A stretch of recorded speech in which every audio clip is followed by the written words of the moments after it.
Right, you're welcome to Joy News Interactive, and we have quite a bit to do this evening. We'll try and do it as quickly as possible. Hello, Izzy. You know how to join the conversation on Facebook, Twitter, and Instagram. We are Joy News on TV. Now, should churches be regulated? That's the question on a lot of people's lips today. You know, when it comes to religion, people get very emotional. Some argue that when we decide to regulate even the most harmful religious beliefs and practices because we do not believe in them ourselves. Now, those beliefs or practices are to be valid, true, or sincerely held. But for example, if we truly believe that eating snakes would get us into heaven, we would never think of prohibiting a religious group from eating snakes, or is it? Now, even if we thought a pastor truly believed that eating snakes would get you into heaven, we'll be cautious about limiting the right of that pastor to advocate the eating of snakes. So now the question we're asking is, should churches be regulated? Let's go to Facebook. We've been asking you that question. We'll start with Brakame, who says, there's no need. What matters the most is for the government to fix our current situation and stop beating around the bush. They also have to pass on a law for those who fail to attend parliament meetings.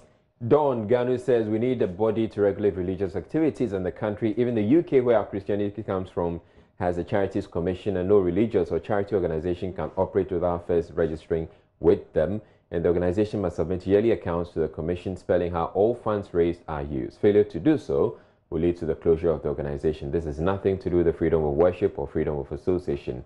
And Gwekwa Nancy says, is there any difference between these religious scammers and the NPP government? Make we think ourselves. All right, Joanna says, I support this no matter which side of the divide. I know how these charlatans are robbing our vulnerable people. It is sad how these so-called prophets are robbing our people. I have been praying for a long time for God to expose them. Now, they drive in some of the most expensive four-wheel drives, take home decent salaries, get accommodated for their tenure, and get paid end-of-service benefits. But members of parliament say all of that is not good enough and are pushing for a better welfare package. Now, members of parliament are crying for better conditions of service, saying, contrary to public perception, they are not that they're living a good life, they're in fact poor. So how dire is this situation for members of parliament? That's the question my colleague Alton Burberry put to MP ABA Fuseni. I can tell you that the lives of many former MPs is not much right from about. Indeed, many of them have left parliament and they have become almost destitute. Because, like I said, there's basically no welfare issues taken up, either by the house itself or even as an insurance scheme for members when they leave the house.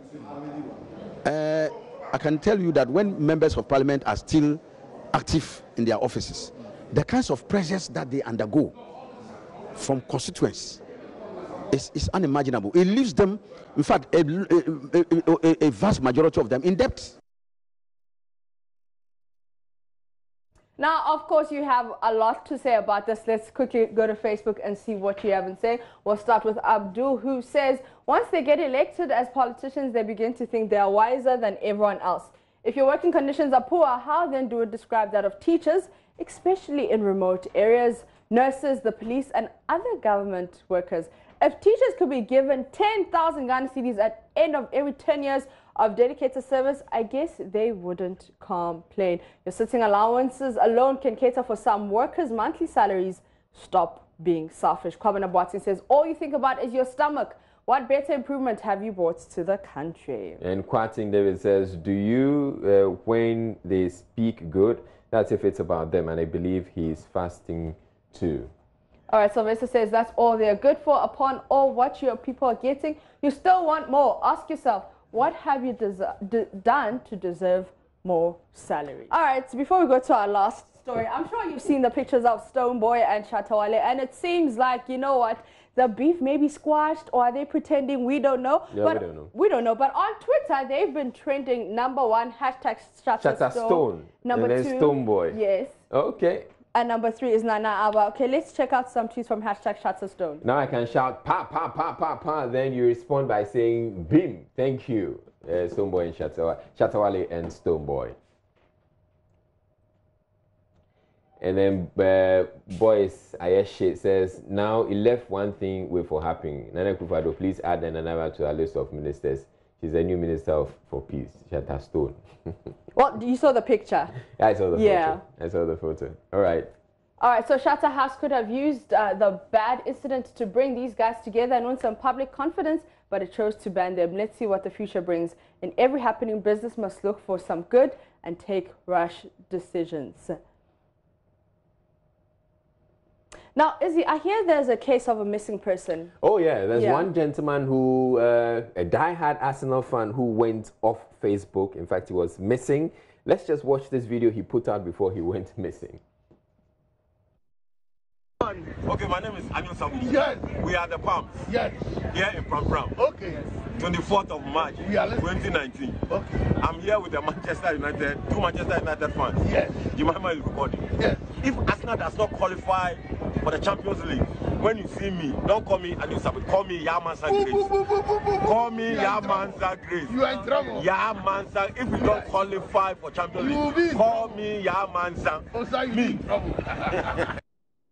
Okay, my name is Anil Sabu. Yes. We are the All right, so it turns out that Arsenal didn't qualify because Chelsea won the Europa trophy. So it's now Yamansa Grace. Fortunately, well, he's gone off Facebook.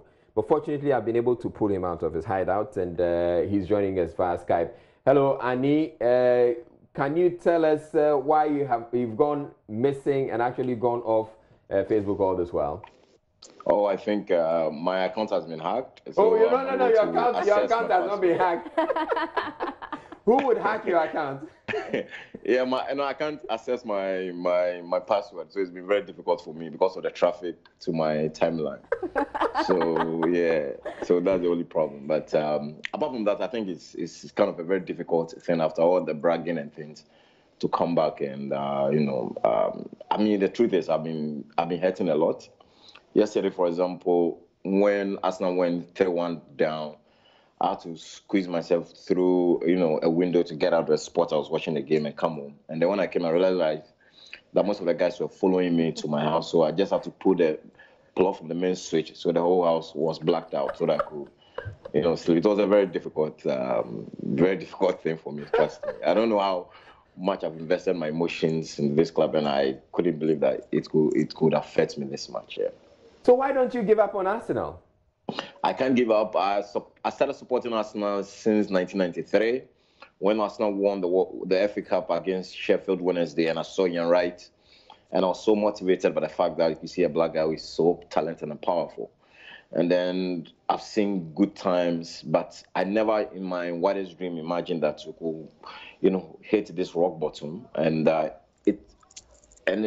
we've always been patient. I remember when we moved from Highbury, and the promise was that for the next 10 years to be difficult to compete, so we need to service the debt of the Emirates, and then afterwards we'll invest. But just this season alone, for example, when the financial stat came out, you realize that Stan Kroenke, who is actually the majority shareholder or the owner of the club, the American, has not invested money into the club, and rather takes it out.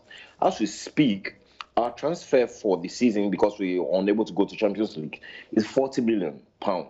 Now, you can't attract anybody. So we're going to be saddled with all these players. Already, we are paying huge bills. Mesut Ozil is on 350,000 quid. So it's difficult. You are lamenting already. What people are concerned about, your fans are concerned about when next you're coming on Facebook. So when are you coming back?